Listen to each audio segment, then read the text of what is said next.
Today we have Helicon on the channel. Now this was one of my favourite releases from last year, and they were actually kind enough to send me an actual production piece in. They also sent me this lovely little notebook. Look at this. I love little trinkets like this, you know, when you get a new watch, it's just like, it makes the whole experience a lot better, in my opinion. It's a silly little thing, but yeah, I love it. Now this is their professional chronograph. Don't worry, they haven't sent me two.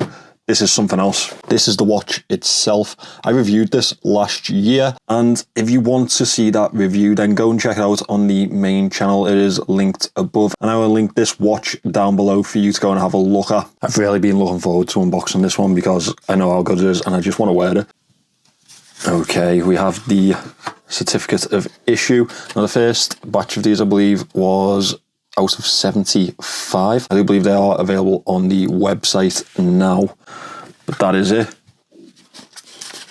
John and Danielle know me really, really well. I wouldn't have picked anything but the yellow. Funny enough, Danielle actually covered the colours for these on this release, as Jonathan told me, and she absolutely nailed it. Not just this one. I love a yellow watch, that's just me. But the others too, the powder blue and the grey was absolutely sublime. This one comes on a rubber band, but stick around till later and you'll see what's in the other box. I love a chronograph watch, but what I love about this one the most is that they went with that more vertical display, and it just absolutely livened up the entire design for me. It changed my viewpoint of the watch, and it's so well balanced, especially with the date window at the 6 o'clock, the Helicon logo at the 9. It just made sense to me in my own opinion. Let me get it off this.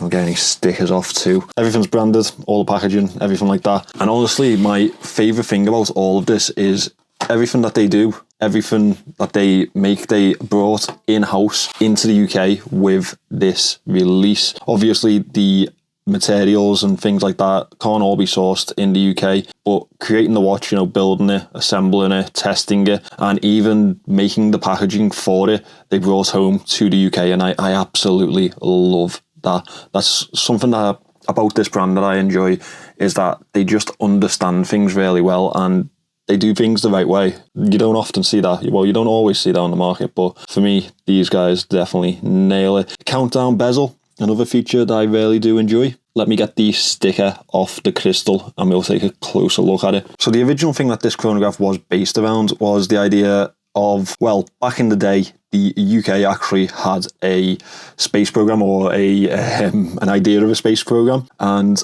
Jonathan and Danielle thought, well, if they actually achieved that, which obviously they didn't, what would those astronauts wear on their wrist? And that's what they built, a purposeful, well-designed chronograph, and I absolutely love it. And you can see the depiction of that on the, you can see there, this is number 52 out of 75. One thing that me and Jonathan disagreed on, or well, not disagreed, but one of the things I did mention in my first review was that the polished sides would not have been my choice. To be honest, the more time that I spent with this, the more I actually got it. He explained it to me like, you know, if you do actually scratch your watch and if it does become an issue, it's much easier to repolish it than it is to rebrush it. It's just a small bit of thoughtfulness, I think. Now, the bezel is actually bi-directional, even with that countdown.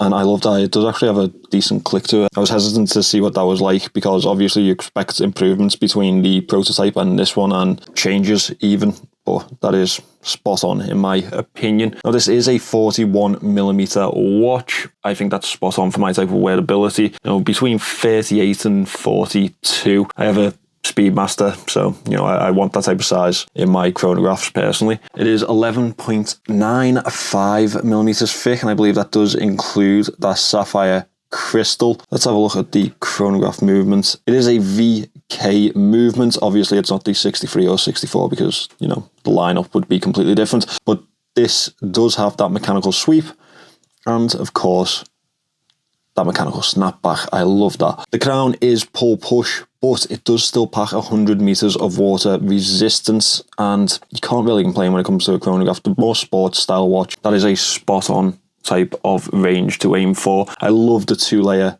dial that step down into the base. It's just, it adds that little bit of depth that sometimes you miss in some watches, and it just looks very instrumental, doesn't it? Especially through the display, very instrumental. The loom on this one was really good too. If you want to check the review, as I say, I'll link it above. Lug to lug, it comes in at 47.5 millimeters. And the one question that we obviously have now is, well, first of all, what is in that box? And second, how does it fit on wrist? So I remember throughout the campaign, Helicon, or Jonathan and Danielle, were asked why it didn't have a bracelet. So they responded to that. And, well, they made a bracelet for the watch, along with that rubber band. They've also sent me all the tools and everything like that. I really appreciate that. It helps. Now, I have never seen the bracelet before, because obviously they weren't available during the time that I had with the watch. But first inspection, decent quality. I mean, it's not gonna, completely change the world, but it's decent. You have a milled clasp. They've actually signed the clasp itself. Yeah, I'm wondering how I'll feel about this, because I'm not usually a fan of like straight bars or straight end links on a watch and a bracelet at all. Personally, I like a fitted look, but I don't know. Maybe I'll like it. We'll find out. Oh God, yes.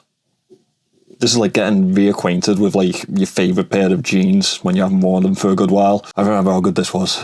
I just loved that dial. The colours were just absolutely perfect, and especially how it's accented with the black and the little small touches throughout, where that those indices stand off. I'll be very clear that I wasn't actually expecting this watch. When Jonathan got back in touch with me, it was more about just like, do you want to go for a drink at some point? Do you want to meet up at this watch show? He was saying that they were in production at the time, and he was like, if you want one, then we'd be happy to gift you one. So this was after the whole process and everything like that, and obviously I jumped at the chance. This will be one that stays in my permanent collection, because it just completely caught my imagination, and it's a very solid watch too. That's what I love about it, as well as the storytelling behind it. It's just a really good watch.